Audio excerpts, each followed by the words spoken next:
Nick's doing some fantastic work at Root Project, and we had a chance to chat a little bit about that before starting the session. So maybe Nick, if you could take 2 to 3 minutes to tell us a little bit about what Root Project are doing, and specifically when it comes to thinking about positive impact and creative financial approaches. Yeah. So step back for 1 minute. I'm a political economist. I'm always wary of being the blockchain guy at a non-blockchain conference. We're going to talk a lot about blockchain, by the way. So Root Project is a nonprofit that marries a crowdfunding platform with a on-the-ground on-the-ground program for homeless people and people in danger of being homeless to have day labor. And we scale services, or we will scale services, because we just finished our fundraising a few months ago, using a crypto asset on the back end. Pause. What's a crypto asset? Raise your hand if you know what a crypto asset is. And keep your hand up if you want me to call on you to explain it. Okay. Can you explain what a crypto asset is? Yeah. So people have probably heard the term cryptocurrencies. You guys have heard of Bitcoin. I don't like that term.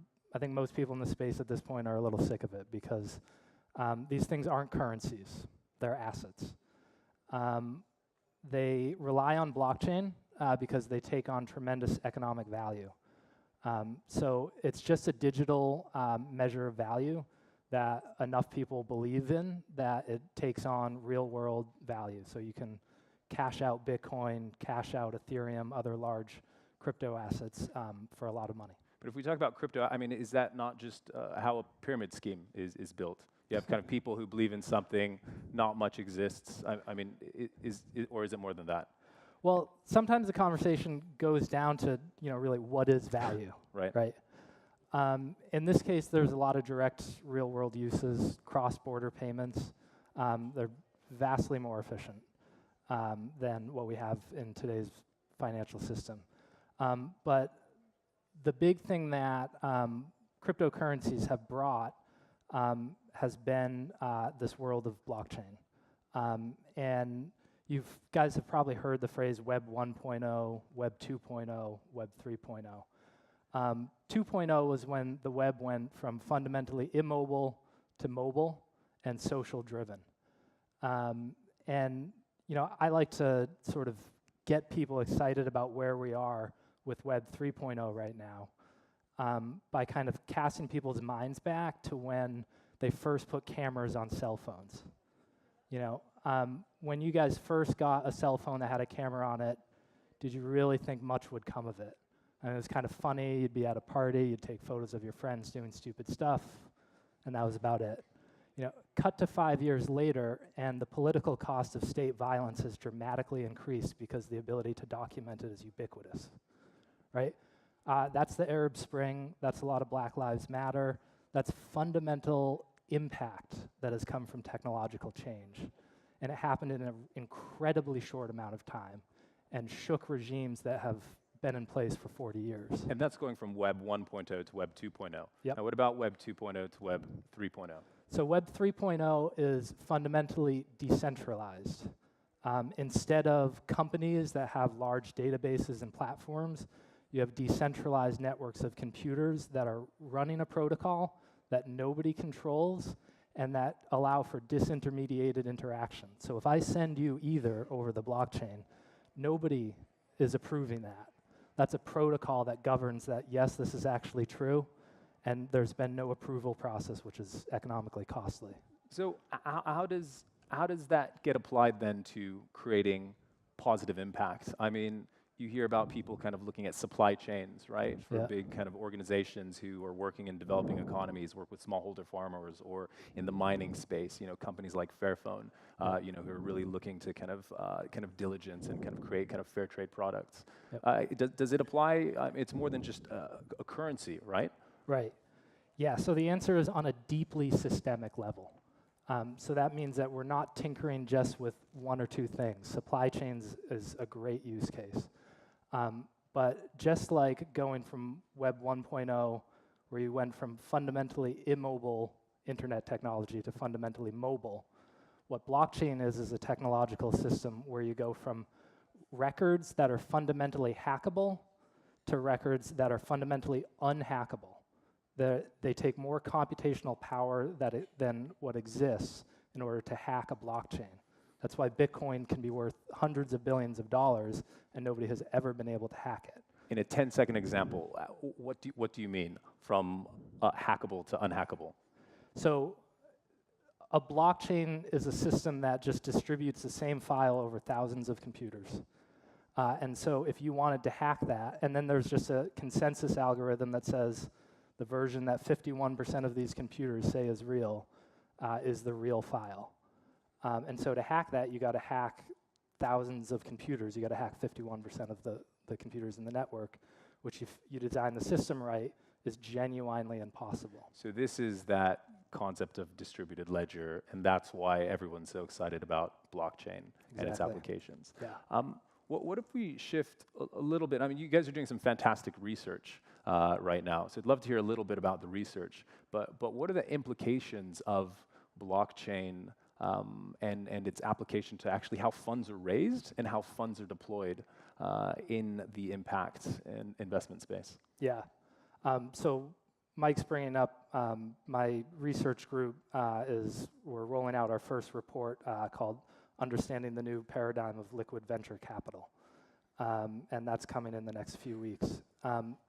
And sorry, I plugged my product there. I forgot. Yeah, no, good plug, good plug. So read that report when it's out. Yeah. You can find it somewhere on the interweb, on the blockchain, if that's a thing.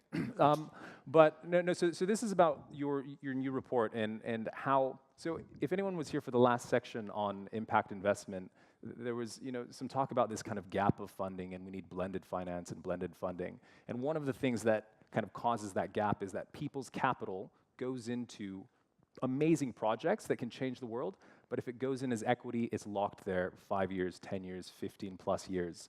The venture capital model is you put your money into a fund structure and it stays there 10 plus 2 plus 5 years until you might get it out. Now, what are the applications, specifically kind of linking back to the research that you guys are doing for applying blockchain to the new kind of venture capital model to create liquidity to increase the flow of funds into impactful companies? Yeah, so liquidity is a major pain point of almost all impact investing, right? It really takes excellent portfolios and holds them back, even if those portfolios are so good that they outperform on their substance. Like you say, you have to hold on to them for 10 years. So what creates illiquidity? It's usually the cost of financial innovation and the cost of financial transaction.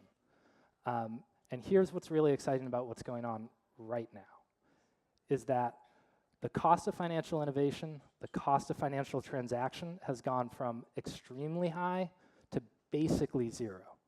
So if you wanted to talk about some exotic derivative that you would need to fund an impact project that might cost $250,000 to draft and then $50,000 for a team of lawyers to evaluate, I can go code that out as a smart contract that's fundamentally improved over that derivative in about an afternoon.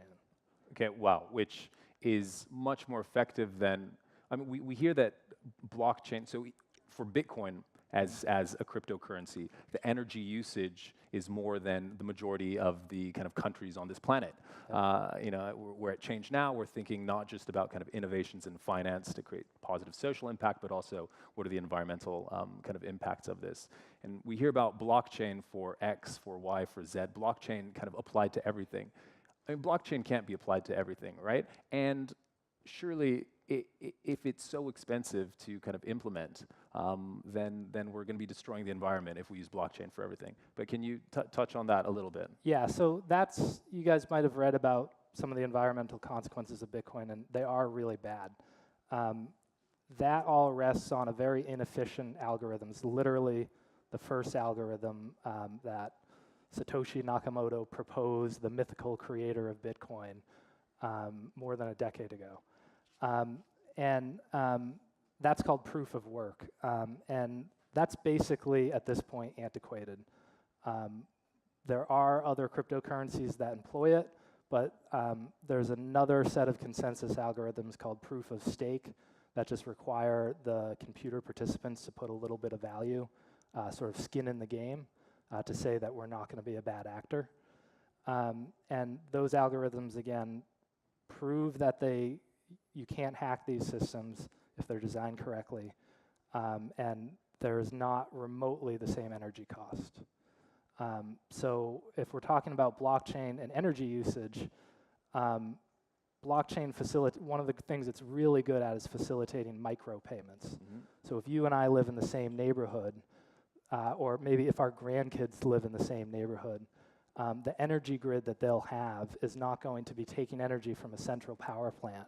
It's going to be taking it from someone's solar panel and sending it over to their neighbors when their panels aren't working or something like that. You talk about our grandkids. We don't have grandchildren. However, that implies kind of a few generations from now, and it implies that this is the sort of thing that will be happening in 40, 50 years' time. With Global Innovation Fund, we see interesting innovations, actually, such as what you're talking about now. Yeah. So emerging markets that have microgrids, taking solar energy, converting it to energy, and then people talking about applying the blockchain to kind of manage those transactions. Is blockchain the only way to actually kind of answer these questions? And is this something that's only going to happen in 40, 50 years? Or can we actually see stuff happening kind of if our kids live in the same neighborhood? So that's what's exciting, is it can happen right now. But I put that time frame on it because you have entrenched interests, because you have slow adoption. We can build those grids out now, and blockchain is necessary for that, because you do need to have sets of very, very small micropayments that you would not want to just have on a database, because it would be hackable. Somebody could get in there, change things without you knowing, and steal a lot of money. Right. So yes, blockchain is necessary, and the only thing that makes this a decades-long story is how quickly do investors, how quickly do regulators, how quickly do thought leaders really push governments and entrench interests to adopt a technology that's fundamentally disruptive, fundamentally better for the environment. And regulation, obviously if we look at the current currencies that we use across the world, there's regulation, there's kind of central bank. Mm-hmm. How does regulation fit into blockchain? And obviously a lot of the entrenched interests are perhaps even more so entrenched because there's a sense that they lose control and they can't regulate. So how does that reality of the blockchain kind of fit in with the future of finance? Yeah, it's a great question. And it's another reason that what's going on right now is so exciting. So one of the things I'm also a partner at a blockchain incubator in San Francisco, and we have a lot of corporate clients. One of the hard things is always telling people that they have to abide by market norms as they exist right now. The things 6 months ago were just radically different, because things are moving so quickly. And so regulatorily, there has been some bad news that is kind of leaking out of the United States. But Donald Trump. Yeah. There's no shortage of bad news. Okay. Yeah. Different bad news. Sorry for that, guys. Sorry. Our kids live in the same neighborhood. Yeah. Okay. No, those are my grandkids. This is the American, no shortage of bad news when it comes to regulation coming out of the US and how we deal with that. Yeah, but we have been seeing really positive regulatory developments in Singapore. Actually, I'm super excited about France. They're close to, it looks like, passing a law that will just straight up white label some really good ICOs. So they're not just France isn't just embracing blockchain, they're embracing crypto and this liquid venture capital paradigm. ICO, very quickly. Yeah. What's an ICO? Initial coin offering. So here's where we're at. 2 years ago, initial coin offerings were a tiny fraction, a few $100 million, nothing compared to traditional early stage venture capital. Now, ICOs by volume outstrip all of early stage venture capital. So that's 2 years. That's a foundational change. And that's before regulatory clarity, like the type of stuff that's coming out of France, other major places have really kind of cleared the road. Do we know if the majority of the people who are participating in these ICOs are people who have made their money kind of on the rise of kind of cryptocurrencies, or are these sophisticated investors who see this as an interesting emerging asset class who say, okay, I'd like to kind of play in this space? Yeah, killer question. It's last year, 2017, very domain-specific knowledge. A lot of investors, 26-year-old kids that were worth $300 million, and brilliant people, but not experienced investors. We saw towards the end of the year, really New York finance in particular, really wake up to this. So, for instance, the largest fund, Galaxy Fund, Mike Novogratz, just traditional finance guy. I'd say it's something to be studied, but it's about 50-50 now in terms of blockchain-specific investors and either some impact investors, some just traditional hedge funds. Okay. Yeah. Well, I want to take us back a little bit to thinking about positive impact and the concept or the idea of using a sort of blockchain technology to track and trade positive impact in a way that captures the externalities, both positive and negative, from companies. So in the same way that we tried to build kind of carbon markets for kind of tracking environmental impact and trying to kind of increase the game. Do you see that as a potential real application of the blockchain and as something that can help catalyze the impact investment markets? Yep. Yeah, so the supply chain story is super important and actually goes back a little bit to the regulatory question too. So you see, laws about to pass in France. One of the most important standards in blockchain is called the ERC-20 standard. I don't need to go into the details, but the gentleman that invented it, Fabian Vogelsteller, is a great sort of leader in the space. And he's a friend of mine, I should say, since I'm about to talk about his project. But he is doing a industry-specific blockchain for the fashion industry. And so the ability to track the whole supply chain, create industry norms of radical, well, I shouldn't use the phrase radical transparency, but total transparency, that's a game changer. That can, sunlight is the greatest disinfectant, right? And so the ability to manage a whole supply chain, have people do it publicly, and identify particular objects as not knockoffs. Yeah. That's a big one for the fashion industry. Fabian is doing his project out of Berlin under the German government. Again, another example of regulators kind of moving in the right direction for really incredible impact projects. One thing the audience doesn't know about you that I think is accurate is that you have a PhD in, is it exchange? It's something to do with foreign currency exchange. Is that fair to say? Yeah, I'm a political economist. I got my PhD from Department of Political Science and primarily studied foreign exchange markets. I've got a question for you, Doctor. Yeah. So one thing, when we talk about impact investment, and we try to compare it to the mainstream financial markets, which is somewhat how this market has been built. People talk about creating positive impact and thinking about investing in companies and creating impact. And if you invest in companies and you create a financial impact in dollars or in pounds or in euros, there's a globally agreed exchange rate across all of those currencies. Yeah. This is something that surely you'll have learned in your That's why my forehead is this fat and I got this much gray hair. But when it comes to impact and impact returns, the exchange rates are objective, impact returns are subjective. Yep. So the value of a life of a 12-month-old in Palestine or in North Korea or in Manhattan, if it's a boy or if it's a girl, or if they're 85. So the value of a life can't be exchanged in the same way as kind of currencies. So there's truly a difference between mainstream finance. do you see any ways that blockchain can take into consideration the subjective nature of impact and impact returns to help catalyze the market?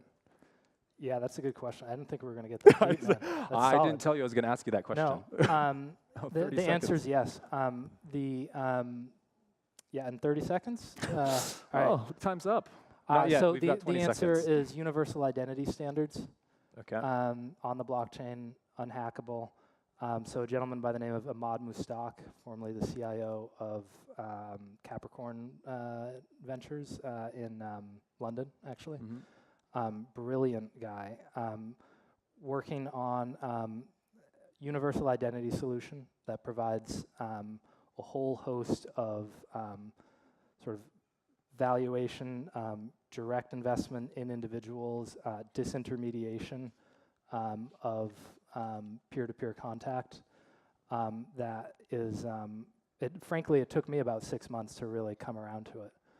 But the final point here, what's so important about this is coming one way or the other, right? A lot of this sort of individual tracking is either going to come from sort of state-backed power, extremely hierarchical, and at that point, extremely dangerous to society's long-run sort of political economic equilibria, or can come from decentralized technology building that creates an equilibrium where standards, transparency, valuation of real people is universally accepted. And that is, we're at, decades out and some of the kind of trippier things. But